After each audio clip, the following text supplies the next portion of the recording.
ঘর সাজাতে বরাবরই আমি খুব পছন্দ করি। যদিও এই কাজটা শারীরিক একটা কষ্টসাধ্য ব্যাপার, তবে মানসিক শান্তির জন্য এই কাজটা আমি প্রায় প্রায় করে থাকি।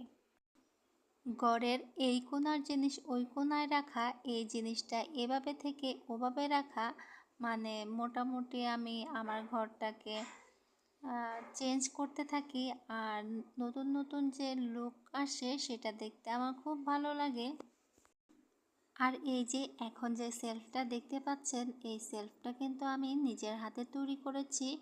আর এই সেলফে আমি কিন্তু গাছ রেখেও দেখেছি, তারপর জুতা রেখেও দেখেছি, আর এখন দেখছি এই শোপিসগুলো রেখে কেমন লাগে।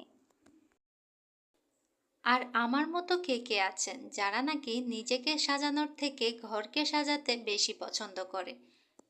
তাদেরকে দেখতে চাই অবশ্যই সারা